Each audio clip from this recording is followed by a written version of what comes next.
చేయను. ప్రేక్షకులందరికీ శుభాకాంక్షలు. మనం ఏప్రిల్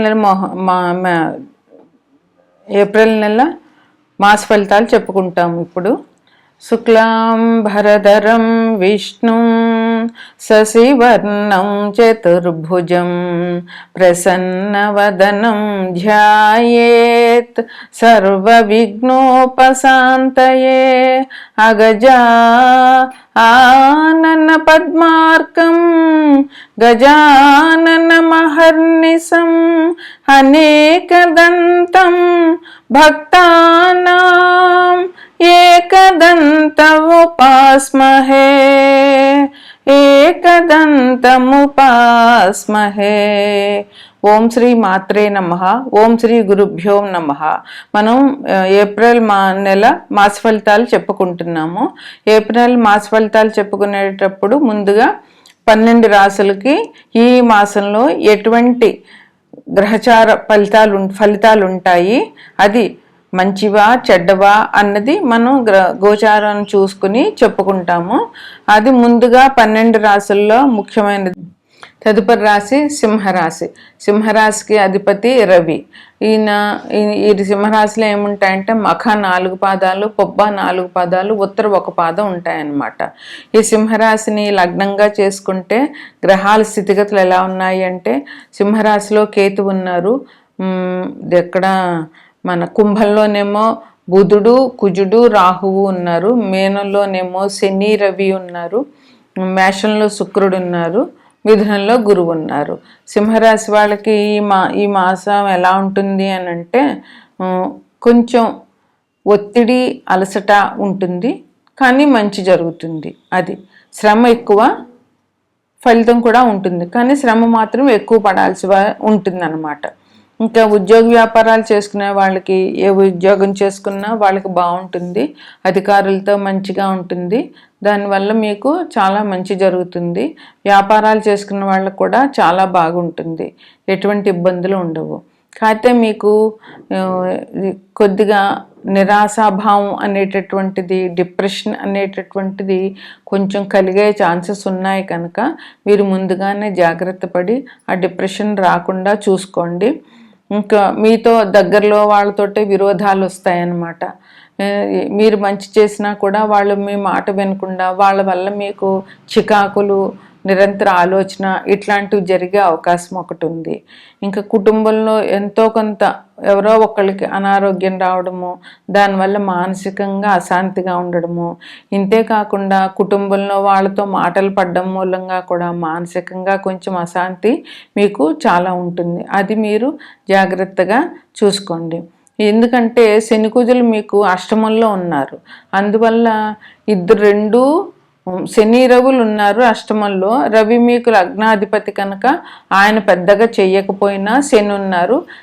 కుజుడు కూడా మీకు ఏప్రిల్ 3-4 తారీఖుల్లో అందులోనికి వస్తారు. అప్పుడు శని కుజులు మీకు అష్టమంలో ఉన్నారు. ఆ రెండు కూడా పాపగ్రహాలే, రెండు బాధించే గ్రహాలే కనుక కొంచెం మీకు అష్టమ శని ఉంటుంది. అట్లాగే ఈ కుజుడి వల్ల కూడా ఇబ్బందులు ఉంటాయి.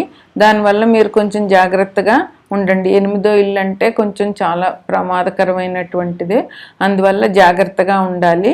మీరు ఆరోగ్య విషయంలో అయినా దేనికైనా సరే ఏదైనా చెడ్డ జరిగే అవకాశాలు ఉంటాయన్నమాట. మంచికి వెళ్ళినా కూడా, మీరు మంచి చెప్పినా కూడా వాళ్ళు చెడుగా ఆలోచించే రకాలు జరుగుతాయన్నమాట. మీకు ఏ వ్యవహారం చేద్దామన్నా ప్రతిబంధకాలు వస్తూ ఉంటాయి. ఏది ముందుకు సాగిపోదు, తొందరగా జరిగిపోదు అనమాట. ఏదో ఒక ఆటంకం రావడము, ఆ పని ఆగిపోవడము అలాంటివి జరుగుతాయన్నమాట. ఇంకా ఆధ్యాత్మికత కొంచెం పెరుగుతుంది. దీనివల్ల కొంచెం మనశ్శాంతి జరుగుతుంది. ఆధ్యాత్మికత వైపు మనుషులు వెళ్ళడం అనేటటువంటిది ఎప్పటికైనా చాలా మంచిదే. చివరికి మనకు కావాల్సింది ఆధ్యాత్మికతే. అందువల్ల అదేదో ముందే జరిగితే మీకు చాలా మంచిది.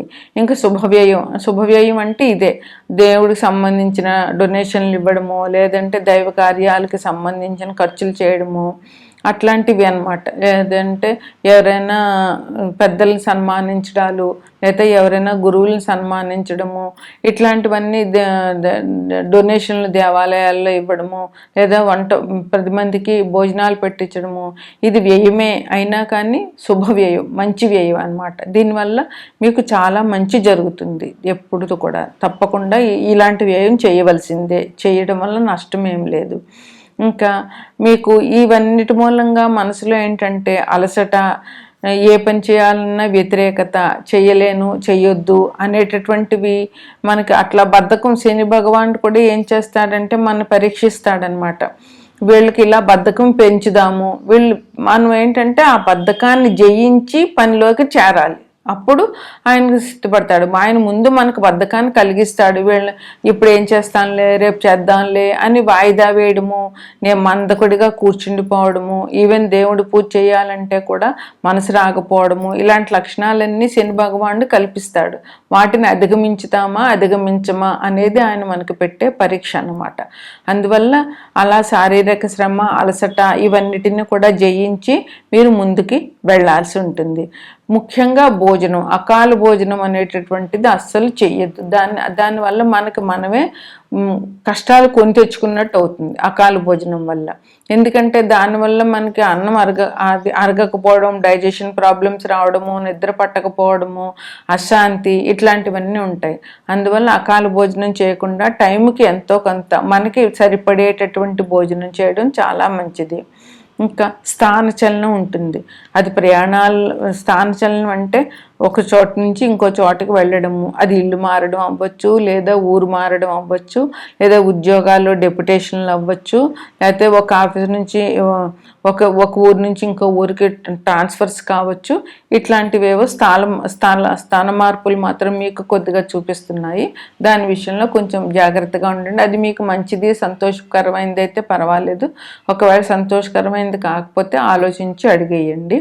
ఇంకా ప్రయాణాల్లో అసౌఖ్యం, మీరు సాధ్యమైనంత వరకు ఈ నెలలో ప్రయాణాలు చేయకుండా ఉండడమే మంచిది. చేయవలసి వచ్చినా కూడా ముందు జాగ్రత్తలు తీసుకుని ప్రయాణాలు చేయడం మంచిది. ఎందుకనంటే ఈ ఎండలు కూడా చాలా ఎక్కువ ఉన్నాయి.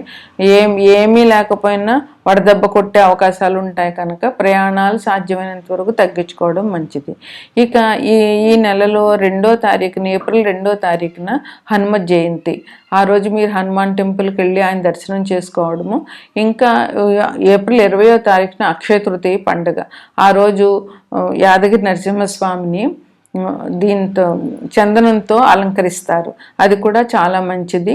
అందువల్ల ఆయన దర్శనం చేసుకోవడము, హనుమాన్ దర్శనం చేయడము చాలా మంచిది. ఇక ఈ సంవత్సరం మొత్తం కూడా ప్రజలందరూ కాలభైరవాష్టకాన్ని చదవడము, రెండోది ఏంటంటే హనుమంతుడి దర్శనం చేసుకోవడం. ప్రతిరోజు హనుమంతుడి గుడికి వెళ్ళి ఆయన దర్శనం చేసుకోండి. ఒకవేళ కుదరలేదు మంగళవారం, శనివారం వెళ్ళండి. ఇది 2 కూడా మీరు చేయడం వల్ల ఇది మీకు మంచి జరుగుతుంది. ఇవి మీకు ఈ నెలలో ఇచ్చేటటువంటి పరిహారాలు. ఇవి సింహరాశి వారికి శుభాశుభ ఫలితాలు.